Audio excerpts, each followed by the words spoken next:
राम नाम की शक्ति। हनुमान जी की कृपा। एक समय की बात है, एक छोटे से गांव में रामदास नाम का एक वृद्ध भक्त रहता था।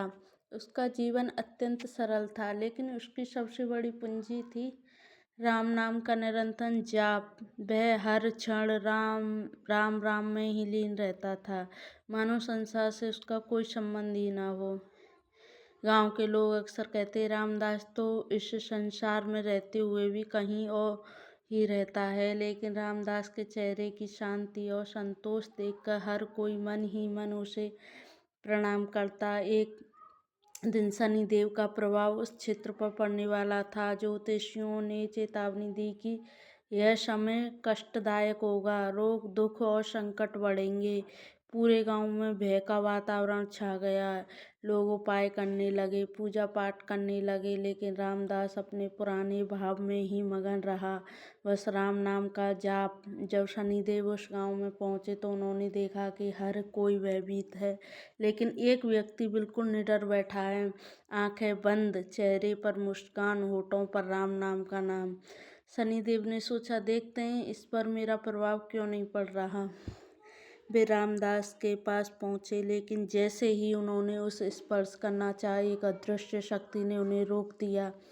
तभी वहां प्रकट हुए बजरंगबली हनुमान जी। हनुमान जी ने मुस्कुराते हुए कहा, जो मेरे प्रभु श्री राम के नाम में लीन हो जाता है, उस पर काल ग्रह बाधा कुछ भी प्रभाव नहीं डाल सकते।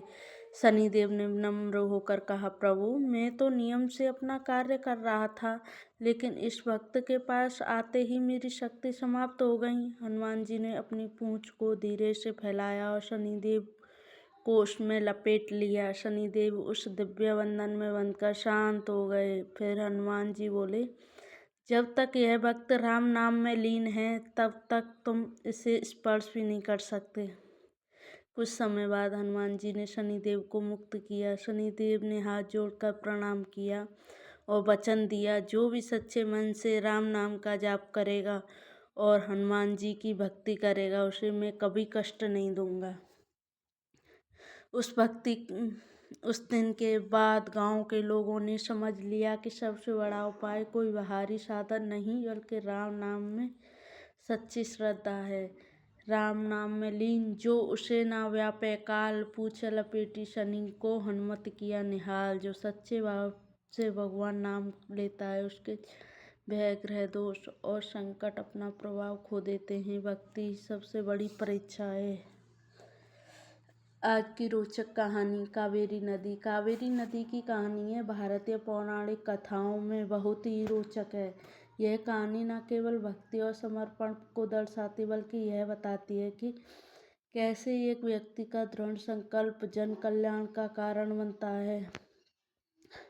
कावेरी की उत्पत्ति की कहानी मुख्य रूप से दो भागों में बटी हुई है। उनका विष्णु पुत्री के रूप में जन्म और अगस्त्य मुनि के कमंडल से नदी बनना।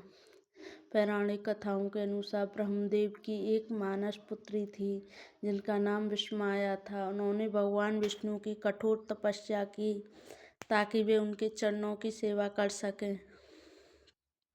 भगवान विष्णु ने उन्हें वरदान दिया कि वे अगले जन्म में कावेरी नाम के राजा की पुत्री के रूप में जन्म लेंगी। राजा कावेर ने संतान प्राप्ति के लिए ब्रह्मगिरि पर्वत पर तपस्या की थी। वरदान स्वरूप उन्हें वही दिव्य कन्या प्राप्त हुई जिसका नाम कावेरी रखा गया। कावेरी बचपन से ही बहुत आध्यात्मिक थी। वे चाहती थीं कि उनका अस्तित्व ऐसा हो कि वे समस्त संसार के पापों को धो सकें और प्यासी धरती को तृप्त कर सकें। एक समय दक्षिण भारत में भयानक सूखा पड़ा था। ऋषियों और मुनियों ने इसके समाधान के लिए प्रार्थना की कि उसी दौरान महान महर्षि अगस्त्य ने कावेरी की सुंदरता और भक्ति को देखकर उनसे विवाह किया प्रस्ताव रखा। कावेरी ने एक शर्त पर विवाह स्वीकार किया, स्वामी, यदि आप मुझे कभी भी अकेला छोड़कर कहीं दूर जाएंगे तो मैं स्वतंत्र होकर बहने लगूंगी। अगस्त्य मुनि ने यह शर्त मान ली, लेकिन एक दिन महर्षि अगस्त्य एक गहरी चर्च में इतने मगन हो गए कि वे कावेरी को अपनी कमंडल में सुरक्षित रखकर पास के जलाशय में स्नान करने चले गए। भगवान इंद्र और अन्य देवता चाहते थे कि कावेरी एक नदी का रूप ले ले ताकि दक्षिण भारत का सूखा समाप्त हो सके। इसलिए उन्हें भगवान गणेश की सहायता मांगी। जब अगस्त्य मुनि ध्यान में थे तब गणेश जी ने एक छोटे कौवे का रूप धारण किया और अगस्त्य मुनि के कमंडल पर जाकर बैठ गए।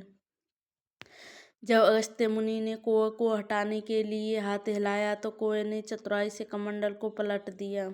जैसे ही कमंडल का पवित्र जल जमीन पर गिरा, कावेरी ने एक विशाल नदी का रूप ले लिया और ढलान के ओर बहने लगी। जब अगस्त्य मुनि ने देखा कि उनका कमंडल उलट गया है और कावेरी